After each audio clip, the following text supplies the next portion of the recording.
Voyager tout en faisant attention à son bilan carbone. Vous êtes de plus en plus nombreux à avoir cette préoccupation.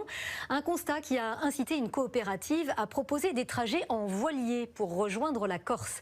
C'est 2 fois plus lent qu'en ferry, mais beaucoup moins polluant. La liaison quotidienne Saint-Raphaël-Calvi, ouverte l'été dernier, a séduit plusieurs centaines de voyageurs cette saison. Martin Gabriels a tenté la traversée. Regardez. Ce sont quelques heures hors du temps.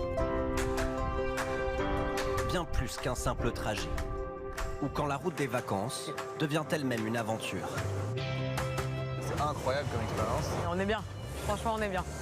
Traverser la Méditerranée en voilier, se laisser porter par le vent, destination la Corse et ses splendeurs. Voilà la promesse inédite de ce voyage qui se veut le plus écologique possible, un périple d'un nouveau genre qui réserve quelques surprises à ses vacanciers. Saint-Raphaël, un peu plus tôt dans la journée. Alors que les touristes profitent du soleil de la Côte d'Azur, Franck et Michael s'affairent eux sur ce bateau. Tu sais quoi, le bidon, on va le mettre là. Parce qu'on a de la place. Chaque jour de l'été, ces 2 skippers relient le continent à la Corse. On classe et on organise les futurs repas.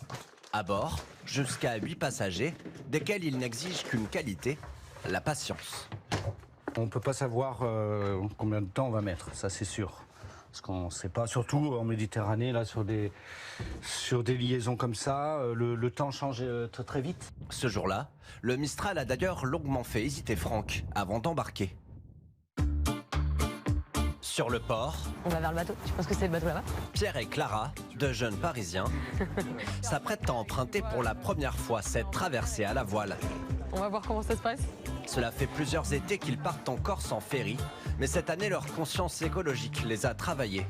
On s'est dit pourquoi pas changer, essayer de réduire au maximum notre empreinte carbone. Le voyage a commencé hier déjà en train et depuis Paris, et puis là on a hâte de voir ce qu'il en est et si on survit à la nuit. À bord, Hop là. le couple aura sa propre cabine, un peu exiguë. Non, ça va aller. On va être bien. Bah, c'est mieux pour toi que pour moi, ça c'est le niveau taille, quoi, ça c'est sûr. Coup de chance, ils ne seront que 3 passagers pour cette traversée.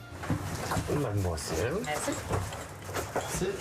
Un gilet de sauvetage à garder en permanence, quelques consignes de sécurité indispensables Ça c'est la balise qui est reliée par satellite. et la belle aventure va pouvoir débuter. Tout le monde est prêt? Ouais. Enfin, presque. Oui, belle aventure. On largue les amarres et on arrive à la station. Avant de prendre le large, Franck le capitaine va faire un détour inattendu Merci. par la pompe à essence. Dans le port comme en pleine mer, utiliser le moteur est parfois inévitable. On peut mettre la semaine à traverser quand il n'y a pas de vent, si vous voulez, mais ça va être un peu long. Je pense que les gens ne sont pas prêts à ça encore. Un moteur diesel, donc polluant. Bye bye. Merci beaucoup. En moyenne, le trajet émettrait 13 kg de CO2 par passager. Cela reste très loin des émissions d'un ferry qui, pour la même traversée, en rejette 17 fois plus. Et c'est parti pour Calvi. Rejoindre Calvi, en Haute-Corse, nécessitera entre 15 et 24 heures. Allez maintenant. La grand voie lissée, le vent dicte sa cadence. On avance bien là, c'est super. Ça pouvait continuer comme ça toute la nuit, ce serait génial. Entièrement à la voile, donc on va beaucoup plus vite qu'avec le moteur déjà. Lancé à 6 nœuds, soit environ 11 km/h, le bateau s'éloigne peu à peu du continent. Le choix de la lenteur pour Clara et Pierre, celui aussi d'un prix plus élevé qu'un ferry ou qu'un avion, 240 € par personne. Ça reste un peu plus cher. Ouais, ça reste plus cher. Après, pour pouvoir voyager de façon plus écologique, on intègre de plus en plus le trajet au voyage lui-même. Il faut accepter de prendre le temps, mais je trouve que le gain en termes d'expérience, il est incroyable. Tenir la barre, par exemple, peu de chances que cela arrive sur un ferry. Alors c'est cool de pouvoir... ça donne l'impression de contrôler. Mais alors que le soleil se couche, la houle se fait plus intense et avec elle, le mal de mer. Il faut manger, hein. Faut pas rester sans manger, hein. Pour les Parisiens, le dîner préparé par Michael sera de courte durée. La nuit s'annonce agitée.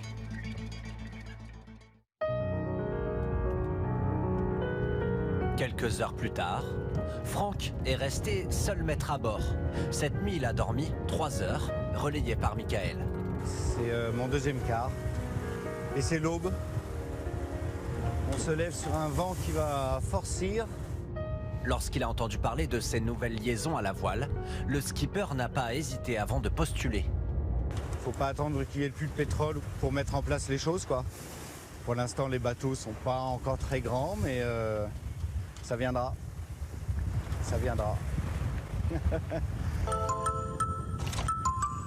Avec le lever du soleil, l'île de Beauté se profile à l'horizon. Une bonne nouvelle pour Clara et Pierre. Ça a pris un peu de temps à sortir de la cabine ce matin. Mais dès que t'es dehors, ouais, tu kiffes, c'est trop bien. Le vent, ça fait grave du bien, ça rafraîchit.